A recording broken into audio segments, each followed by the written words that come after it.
welcome to yet another episode of the Gamers Advocate podcast. We are joined with Banana Hammock Republic, yay! And myself, Legion. We're going to be going over a very interesting subject, unlike our other subjects that we go over. Finally getting to the interesting stuff. We're going to go over Dragon Age companions off the top of our heads.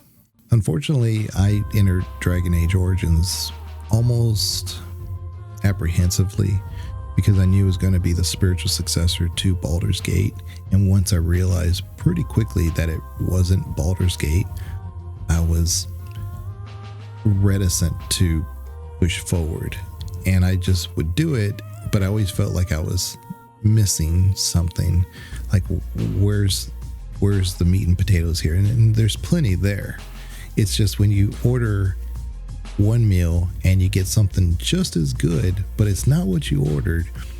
There's something to be said about what you're expecting versus what you got. For me, Dragon Age Origins is a great game. It really is. It's just, it took me a while to get to that point to realize it. And I have played it multiple times, so it's not that I'm unfamiliar with the game. It's just that very first experience with it wasn't one that I dove in saying, yeah, all right, I got to get, because it wasn't one of those games where I played it when it was released versus being told, hey, look, you got to go back and play this game. You got to play it, being told over and over, and then expecting something and then getting what you kind of expected. But we're just going to go over kind of like a very brief overview of companions in Dragon Age Origins. I'm going to try to go over them somewhat sequentially as you meet them. Some of them could vary just based on where you go, because some of the companions are in locations that you may visit one before another. We'll start off with Alistair. Alistair, the reticent would-be king, I guess. He's interesting. Alistair is not someone I totally expected from, the Baldur's Gate experience I had, a character that would be somewhat fleshed out, and he definitely is, but I didn't expect my very first companion to be this snarky individual who was going to be with me for the whole campaign, because those snarky individuals that are kind of like that, they kind of have a short shelf life. And I was thinking, okay, this guy's going to die. I kept thinking Alistair's going to die probably in the first chapter or whatever. And from the very first meeting he has, and he's like giving the priest a hard time. Like, okay, I really do like this guy. He's speaking from the heart. He's not saying just duty calls and I must answer type character. He's definitely fascinating. He's very intelligent. He doesn't get enough credit for being intelligent because his humor is directly portrayal of how quick-witted he can be. He's designed only as a fighter, though. I tend to make him fighter shield because I do need that defense at the beginning. But he's almost better off as a build for just like kind of just swordsman, like not the two-handed sword, but using his shield, I use it more of like a second sword, almost kind of like a DPS melee fighter. He's almost better off, it seems like, that way, just in how he's built. But what are your experience with Alistair? I remember liking Alistair. He does have that kind of like sarcastic, kind of snarky humor to him, and he definitely seems like the type of person who's been kind of pushed into this position where he has to take things seriously, and there's that kind of veneer over the top of that he's kind of convincing people that it's not that big a deal, but there's always that kind of underlying understanding that he does take his, responsibilities pretty seriously. And then the kind of reveal that he is essentially the heir to the throne is done pretty well, because there's not a lot of, like, from what I remember, it's been a while, there's not a lot of stuff that points in that direction until it's kind of revealed, and then the pieces fall into place, and you're like, oh, so you don't even really want this. It's that's kind of why you went off in your own direction and did all this other stuff, and that explains a lot of like who you are. But as far as like the actual gameplay, I don't remember using him a lot. I remember starting with him, and he's definitely within that like Grey Warden section. Before the joining ceremony, he's definitely the most useful. But he, I don't remember bringing him a lot unless it was like appropriate for the point in the story we were at. Yeah, to be clear, we're not doing companions that were brief companions either. So Sir Geordie, and the other guy, what was his name? Can't remember his name, but the ones that you have in the Dareth, something like that. Yeah, Davith. Yeah, we're not going to include them, although we could talk about them. But Alistair is really quick-witted and snarky. But here's the thing: when you're in combat, when you're in a very serious situation, he retains that to a point. But he does know the tone, and so when they're worried about being ambushed by a darkspawn or something, he reassures them and says, "Look, just rest assured, I will know when they're around. You don't have to worry about being ambushed," things like that. And he calms them for the most part. And so he does need them to be ready and available. So just telling them, don't worry about is probably not the best way to do that. So he does have some leadership capabilities to it. You see it here and there. So backed into a corner, he can be that person. And I've always found that kind of interesting for him because, again, he's the would-be king. And he is the best choice, in my opinion, because he doesn't want it. That to me is perfect. Yeah. He's never shocked by anything. So he has a lot of worldly wisdom to him. He was an ex-Templar. So he has that experience to go by. So he's got the battle mentality. He also has the understanding of the religions and everything that goes along with that. He's got that backing. Now he's got some Grey Warden backing, and he knows that means that he may not have a long life. So he's accepting his fate. There's a lot of good things about Alistair, but when you first meet him, it's not one of those type characters you're going to be endeared with, and you're probably not going to think, I need to bring him along because I really like him so much. There's a lot there to grow into, and so it's a character I think that was masterfully written because it's someone that you can bring in later playthroughs once you realized who he is and what you can do with him, that in later playthroughs you can say, I want to play with Alistair a little bit more. I want to hear what he says about this scenario. I want to hear what he says about this companion or whatever. And he's a very interesting character. Yeah, I think his background as a Templar was one of the things I wasn't a huge fan of, because it seems like when you speak to him about everything else, he has that kind of that ability to see things for what they really are. But when you talk about the relationship between Templars and mages, he was a Templar, so he was basically taught the way that the Templar behave is correct, and the way that mages behave needs to be subservient and submissive to the Templar order. And it's like the one blind spot that Alistair seems to have, where he doesn't actually look at it objectively, and he just sees what he's been taught. And it gets a little frustrating at times, the way he interacts with Morrigan. It's just like, yeah, we've been together long enough that you should know she's not really a problem. And that should be enough for you to start questioning all the crap the Templars say about wild mages. Well, that is true, but you unfortunately don't get the full experience of what he's seen in the past. So he may have been at the Mage's Tower. He could have been doing this or that. Maybe his only job was to hunt down rogue mages, and that's all he knows. So his experience may be seeing the outcomes of when mages go wild.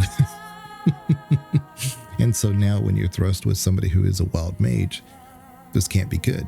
So you don't get to experience that from his point of view, but you can appreciate that there's a consistency in writing there. It's not like, oh, well, maybe I'll just give this one wild mage a chance. At least he's consistent with his nature. He is. And it's just that it's this one thing where like that consistency feels out of place, because when you look at the way he approaches other situations, it feels inconsistent with his character. But you have to remember he was basically raised as a Templar. So that's where like all of his suspicion of Morrigan comes from. And it makes a lot of sense in the world, but it is one of those things like, especially because I was playing this when I was younger, you just want to be like, all right, I've shown you all of the evidence you need to see in order to recognize you need to stop thinking that way. And that's not how people work. If they've been thinking a certain way for a long period of time, even if they're open to the evidence in front of them, they're not going to quickly flip a switch and fix their way of thinking. It's going to take time. Yeah. And Alistair is very much like me in terms of Dragon Age Origins, because I saw Dragon Age Origins like, it's not like Baldur's Gate enough. I have these issues with it, but they're not real issues, and I had to get over that. And so Alistair is very much like me in that regard, and like I said, I totally understand. So you can have a point of view and just realize you're wrong, but at the same time, it isn't what you expect it to be. So you're always a little, on the edge of what it should be, kind of like type thing. Mm-hmm. So you kind of see Alistair as this fully capable. At least he's not plain Jane. At least he's not like Hayden. At least he's not like Jacob. Yeah, Jacob's a better example. This presents to be this wholesome character who actually is not. They could have written him like that very easily. Mm-hmm. And they chose a more dynamic character. And I do think if you kind of watch his progression throughout the entire timeline, it's a great arc. It's one of the best BioWare's ever done. It's just because of how they lay the foundation, it makes it very difficult to want to like push through and see that. But yeah, it's there. When you bring Alistair along, though, you get one of the best, most iconic interactions between characters in all of gaming, possibly. And that's when you run across Morrigan. The whole Alistair Morrigan dynamic is set from that very beginning, and it is great. Mm-hmm. She says, "Oh, you believe that we will swoop down and catch you off guard or whatever?" And he says, "Oh yes, swooping is bad." Yeah. He's great for all that. But yes, Morrigan is the next person we run into. Now, she's not an immediate companion, of course, but she does become a companion. And unfortunately, Kam is not here with us today, but I feel very confident that he would say that Morrigan is by far his favorite character. And it's a good reason why. She is a great, amazing, iconic character. Yeah. I think within the Origins game, she is one of the most interesting, and I think she's immediately presented that way. So like we said with Alistair, he's kind of presented to you and you're just like, oh, he's a Templar. He's essentially like this knight in shining armor kind of cliche, and he's got a little bit of a sense of humor to him. So he's not really deviating from this mold that I'm familiar with. But Morrigan she is an outcast. She's an exile. She's a lawbreaker, and this very confident, independent mage living in the wilds. She's pretty much immediately interesting. You're met with somebody who's on the run from the law, essentially. Like her entire existence is illegal. and she doesn't seem at all afraid of that. So I think when I first met her, I wanted to know where that confidence comes from, and how she's been kind of living that life for her entire life. And you also see this weird relationship she has with Flemeth almost immediately, where she does obey Flemeth, but it's clearly not what she really agrees with. There's a lot of things that Flemeth tells her to do, and she wants to argue, but she seems to hold her tongue. And you're pretty much immediately curious, like, all right, why? Because you haven't held your tongue around anyone. You've been kind of mocking a Templar, mocking Alistair, who is somebody who's trained to hunt you down and deal with you. But for whatever reason, when you're speaking to Flemeth, you have this reverence that you won't show anybody else. So I think she is immediately presented to you as interesting. And then the more you get to know her, she gives you a lot more insight, and that dynamic between her and Flemeth becomes one of the most interesting things about her. Morrigan character could have very easily been portrayed as the Witch of the Wilds. In other words, like, there is no Flemeth or whatever. It's you're meeting the Witch of the Wilds. And that would have played so differently to the character of Morrigan, because Morrigan, for all of her confidence, is very naive. She doesn't have the learning experiences. She only knows what her mother's taught her and her brief interactions she's had with humans. So she gets to engage in certain activities that she finds extremely confusing. She says, "What is with all the touching? Why are y'all always touching each other?" I don't understand.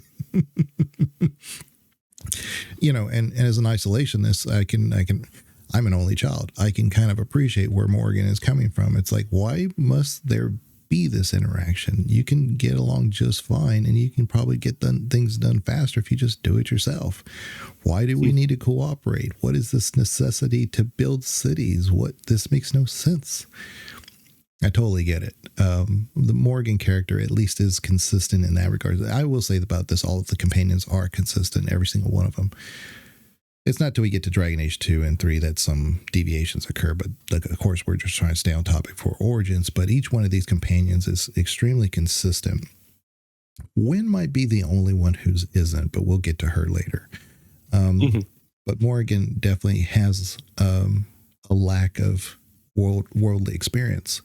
And so as she's thrust into these new situations more and more, she's very adaptable. She kind of shows her capability in each scenario, but she's also not quick.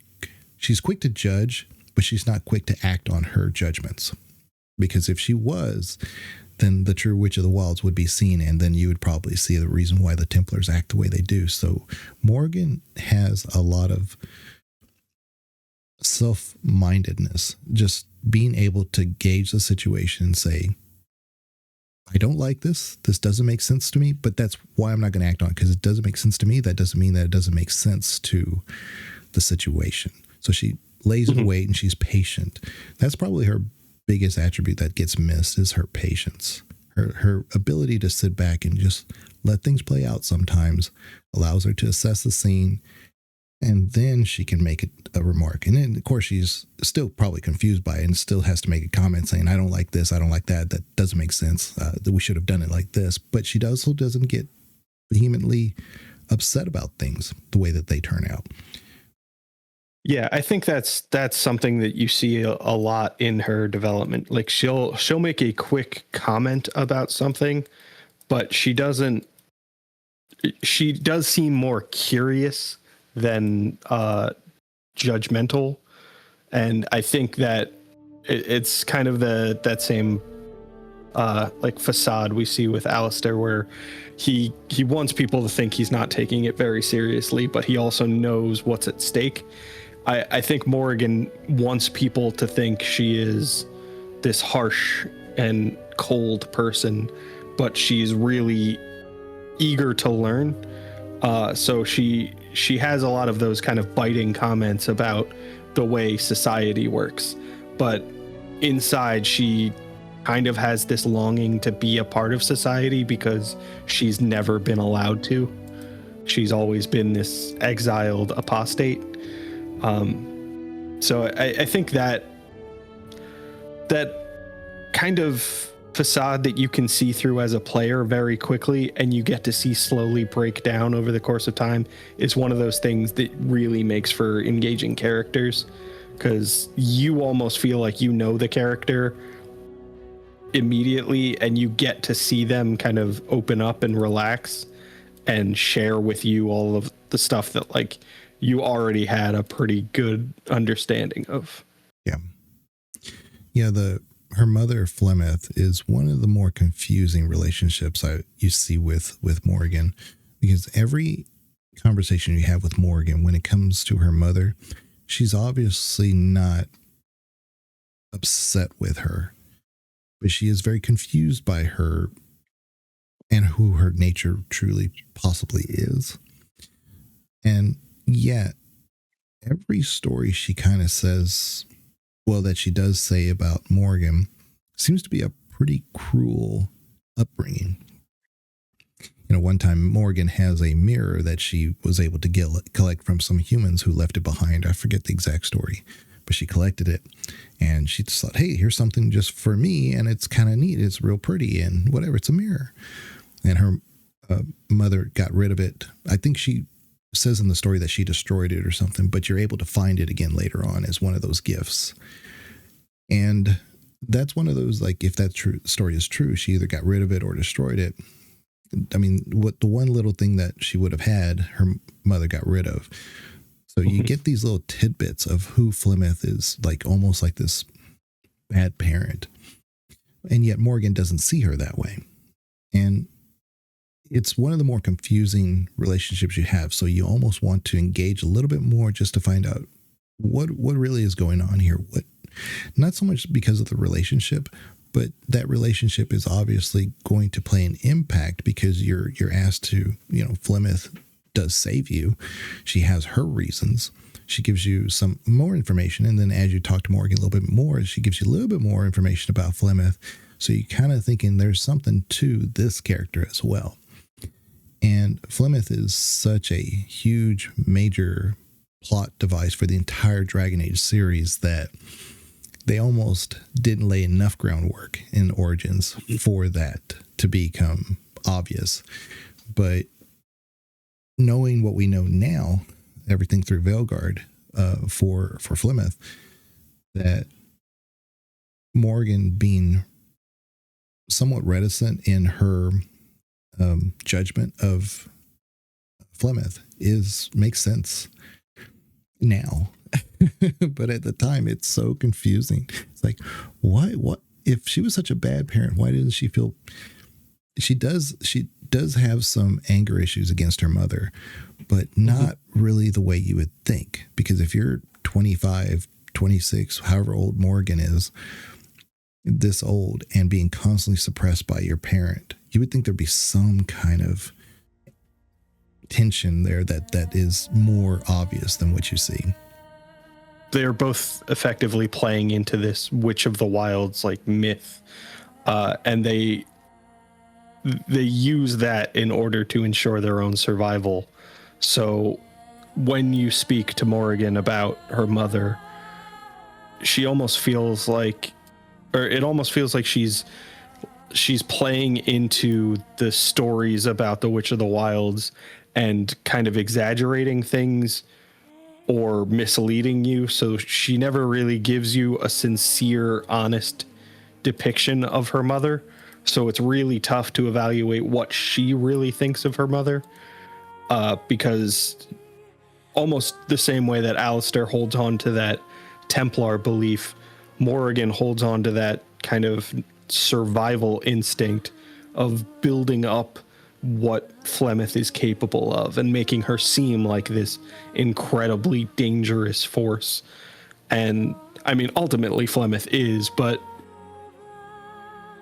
I think when you talk to Morrigan about it, she might be exaggerating some of the interactions she's had with Flemeth, partially because she was a child and partially because it's necessary for people to be afraid of Flemeth in order for Flemeth to be safe. And that was how Morrigan stayed safe. We always talk about there could be potential spoilers here. So Flemeth is cultivating that too, because she needs to get out of this scenario so that she can go into the next path that she sees in front of her. So she antagonizes the situation enough to where you're having to go back and then defeat her dragon form. So that's one of the dragons you fight. And when you kill her, she's not really dead, because we find out in Dragon Age 2, this was her plot all along. She needed to go from one source to another source. And in order for her to remove and shed the experience of being the Witch of the Wilds in the Kakari Wilds, she needs to go over here. And that's what you see. So you see this person who's playing the long game, basically. So her interactions with Morrigan and stuff, it's all contrived. It's all on purpose. Flemeth, like I said, is an amazing character, and we don't have enough time to go over really even Flemeth, but because she covers 4 Dragon Age games. But really, this character of Morrigan is almost planting a seed for the bigger picture, the bigger scope. And a lot of, in fact, Dragon Age Origins is heavily inspired from Lord of the Rings. There's so much of it is, some of it's one-to-one. I could say Alistair's almost kind of in that Aragorn type model in a way, but he doesn't have the worldly, he doesn't have the long life to get to that point where he's aged and experienced and stuff, but he's in that type of arc though.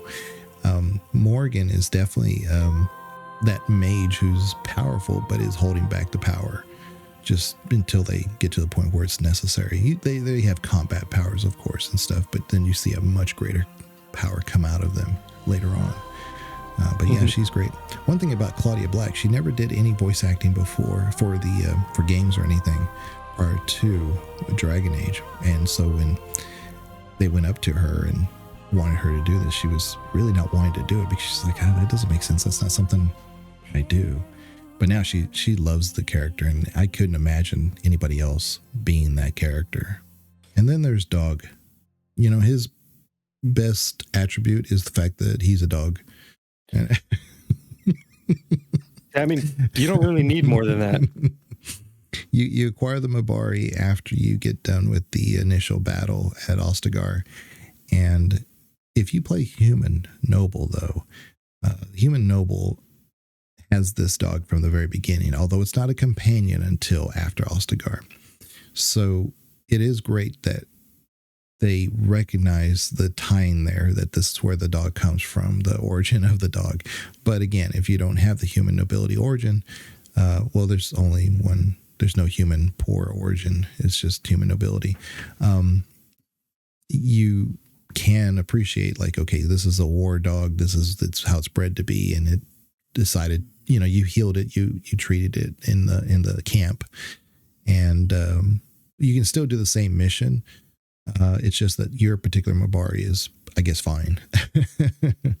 So when you have the Mabari, and you can name it however you want to, it's your Mabari. They have little war paint markings that you can you can get as kind of like armor for your dog, but they have different attributes and stuff. That's about it, though. So a lot of people, they're like, the only equipment is a collar and that war paint. Yeah, a lot of people take the mod for Dragon Age Origins for the 5th companion, which is always the Mabari. So the Mabari is always with you. I've never done that personally, but I know it is probably the most popular mod update. Makes sense. I mean, it is one of those things where, like, I, again, don't remember bringing the dog with me to a lot of places because I didn't have that mod, and it feels like you're giving up a lot for the bringing this dog along, because like we're saying, the equipment is limited, so you don't get a lot of the kind of buffs you can get from various armor pieces and weapons that you can give to other characters, because there are a lot of unique weapons in the game. and you don't get any of the banter. You get a little bit where other companions are talking about the dog, but it's a dog. It can't speak back. So your banter is pretty limited. There's not going to be a lot of story elements that are impacted by having your dog with you. So, if you go to the mage's circle with a Templar in your party and an apostate, they're going to have things to say about that. Your dog is not going to have things to say about that. So there's a lot with the dog that feels like a big sacrifice, and having that additional character slot for just the dog to always be along feels almost like it should have been base game. But yeah, I totally get that. A lot of people want them along, but they're not willing to sacrifice one of their 3 companion slots for the dog. I could see as quality of life bringing the dog along for that mod, because in hindsight, I mean, even Baldur's Gate 3 does the bring along Scratch, and it's more of like a companion to your existing companions. That works. Right. That does work. It's not like they're overpowered or anything. So just like the dog is not overpowered. So, there are moments though where there's not enough of them, in my opinion, for Origins, where the dogs can assist you, not the dog that you have, but like when you're at the Battle of Ostagar, there's some cages where you're in the tower, and there's these cages with the locked Mabari, and you're fighting Darkspawn. Before the Darkspawn know that you're there, you can release the cages. If you do that, then they can help you during those battles. And there's not enough of those type situations, I think. Of course, you're not always going to be in a situation where there's going to be Mabari around, but like the Underdark, and not the Underdark, it was the Dark Roads or whatever. Yeah. Yeah. So it might be a Deep Roads. Yeah. But I always called it the Underdark. It's just a force of habit. But anyway, there's not enough of those. But in my point here is that there's plenty of overland maps, and you just unfortunately don't get enough where there could be like because there's supposed to be like this notorious group. Now we can't imagine there would probably be a ton of them, but from a story standpoint, I would hope that they'd be here and there, like even with the mages in the mage tower from time to time with the Templars, they could possibly use them, but who knows, whatever. But yeah, so those were the 3 we want to cover today: Alistair, Morrigan, and Dog. Dog the bounty hunter. Any parts of these characters that you thought we missed in the comments? Like the video, of course, if you like the video. And we will check you guys later. Bye-bye.